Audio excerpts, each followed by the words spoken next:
Il y a deux femmes qui dirigent. Nous avons la femme sage et puis nous avons la femme insensée. Alors maintenant, j'aimerais savoir, une femme qui est ici, te considères-tu comme une femme sage ou une femme insensée? La femme sage est cette femme qui peut commencer de rien et finir en haut. Elle peut être esclave et finir reine. C'est une femme qui peut prendre son mari de zéro et faire de lui un haut dignitaire. La femme doit savoir ce qu'elle a en elle. Donnez juste une petite semence à une femme, 9 mois après, elle vous donne un être humain. Beaucoup de personnes sont morts ou mortes avec leur talent, simplement parce qu'ils n'avaient pas découvert ce que Dieu avait placé en elles. Laissez-moi parler des femmes, s'il vous plaît les hommes, laissez-moi parler des femmes. Beaucoup de femmes sont décédées sans savoir qu'elles avaient du talent en elles. Grâce à ce talent, elles pouvaient révolutionner, pas seulement la famille, la nation, le quartier, mais le monde. Quelqu'un connaît Angela Merkel ici? J'aimerais bien qu'à chaque fois que je vous pose une question, si vous pouvez répondre en disant oui, on connaît. Vous la connaissez? Est-ce que vous savez quel est son apport pour l'Allemagne? Cette femme a relevé l'économie de son pays. Aujourd'hui, l'Allemagne a du mal à se passer de cette femme. Elle est là où il y a les puissants du monde. Là où les hommes sont assis pour prendre des décisions, eh bien, il y a cette femme qui est là aussi. Et elle pèse, n'est-ce pas? Si Madame Merkel dit non à quelque chose, si elle refuse de prendre une décision, peut-être pour une loi ou autre, ce qui concerne l'Union européenne, eh ben, vous savez, cette loi peut ne pas être votée. Parce qu'elle pèse. Mes femmes, est-ce que tu pèses, toi?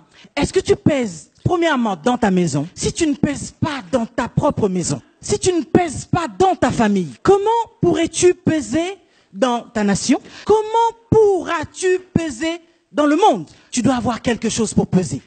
J'aimerais savoir, qui c'est ici qui a créé le chauffage de la voiture? C'est une femme qui a créé le chauffage de la voiture. Margaret Wilcox en 1893. La sortie de secours. On a des sorties de secours. Est-ce que vous savez qui a créé ça? Qui a inventé ça? C'est encore une femme. Oh là là, c'est extraordinaire, non? Qui a créé encore le radeau de sauvetage, seringue médicale, le réfrigérateur? Est-ce qu'il y a une femme ici qui a un réfrigérateur chez elle? Vous avez des réfrigérateurs chez vous? Qui a un réfrigérateur? C'est une femme qui a inventé le réfrigérateur. Est-ce que vous le saviez avant que je vous l'annonce? Mais regardez un petit peu ces femmes. Que serait le monde aujourd'hui sans ces femmes? On n'aurait pas de réfrigérateur. Elle a créé la plupart des technologies de télécommunication. C'est la physicienne Shirley Jackson. Elle a été la première femme noire à recevoir un doctorat du MIT en 73.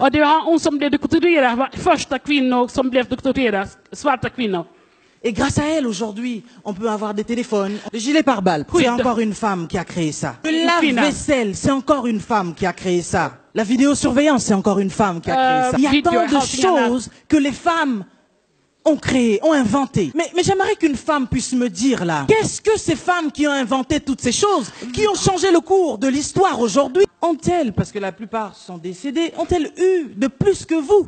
Vous avez des bras, vous avez des mains, vous avez des jambes, vous avez surtout un cerveau. Qu'est-ce que vous faites avec? Quelqu'un peut me dire ce qu'elle fait de son temps? Parce que le problème aujourd'hui, beaucoup de femmes passent leur temps à perdre leur temps. What do you do with your time? Qu'est-ce que tu fais de ton temps? Moi, je ne perds pas mon temps parce que je sais que mon temps est more expensive. Mon temps est précieux. Mais beaucoup de femmes passent leur temps dans les réseaux sociaux à ne rien faire du tout, à poster peut-être parfois bêtement leurs photos tout le temps. Et chaque seconde, allez voir combien de likes j'ai, combien de commentaires j'ai. Mais ça vous apporte quoi? Depuis que vous avez commencé à envoyer ces photos, à mettre des commentaires par-ci par-là, les ragots, les on dit, les... Qu'est-ce que ça vous apporte? Mais qu'est-ce que vous faites de votre temps? Le temps est précieux. Moi, je viens pour dire à une femme, de tes 24 heures, tu peux en faire quelque chose d'excellent. Je ne veux pas qu'une femme vienne me dire que non, là j'ai déjà avancé, je ne peux plus rien faire. Tu peux encore faire quelque chose. Moi je suis ici pour motiver une femme, pour dire à une femme que tu as le talent, mais maintenant sers-toi de ton temps pour faire quelque chose, pour marquer ta génération, pour marquer l'histoire. Combien de femmes passent leur temps à la maison à ne rien faire, regarder les feuilletons, les novellas, matin, midi, soir. Ça fait 30 ans que ces feuilletons-là existent, n'est-ce pas? Eux sont des acteurs, ils sont devenus des millionnaires. Et toi qui as passé 30 ans derrière ton écran, devant ton écran, à regarder ces personnes, moi, j'ai vu ma mère. Raté, excuse-moi maman. Elle me regarde. Check. Alors, elle a dû rater 2 fois des journées de vaccination pour nous. Parce qu'elle devait regarder les feux de l'amour. Non, je peux pas rater la série. Victor, il va faire des choses. Mais parmi les mamans qui rigolent, vous vous reconnaissez là-dedans, n'est-ce pas? Rater un rendez-vous important ne vous interdit pas d'aller sur les réseaux sociaux. Modérez votre temps. Prenez un temps de qualité pour faire des choses de qualité, n'est-ce pas? Mais qui t'a dit qu'à 60 ans, tu ne peux pas devenir quelqu'un? Qui t'a dit qu'à l'âge que tu as là, ta vie ne peut pas changer? Qui te dit que tu ne peux pas apporter quelque chose pour ta génération? Peu importe ton âge. Mais si tu reconnais ce soir que tu as quelque chose en toi, tu peux le disposer pour toi-même et pour les autres. Il n'y a rien, alors rien qui peut vous empêcher d'arriver là où Dieu vous attend. Saisissez les opportunités.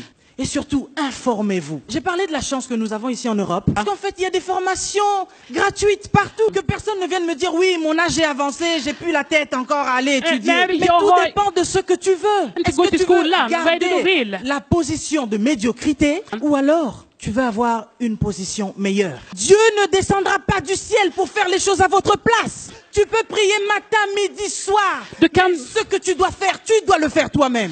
Dieu a sa part. Et l'homme aussi a sa part. Dieu a travaillé 6 jours et s'est reposé le 7e jour.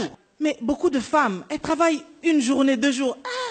Moi vraiment le travail ici en Europe, c'est difficile, ça me tue vraiment. Ah non, faut gérer les enfants. Et le mari encore le soir va te demander. Och mannen också vill ha sin del på kvällen. Ça, ce n'est pas une raison. Ja, men det är ingen skäl. Quelle est ta différence, toi et Angela Merkel? N'est-elle pas une femme comme toi? Elle est aussi mariée. Et comment fait-elle alors pour gérer sa maison et gérer l'Allemagne? Je vous l'ai dit au début, elle a relevé l'économie. Jag sa ju det. Qui est cette femme aujourd'hui qui veut relever sa maison? Qui est cette femme aujourd'hui qui veut relever son quartier? Qui est cette femme aujourd'hui qui veut marquer son histoire, son époque, sa génération? Beaucoup de femmes ici sont comme des téléphones portables avec beaucoup d'applications, mais qui ne servent à rien. Il y a plein de femmes qui ont des téléphones, dès qu'il faut faire quelque chose.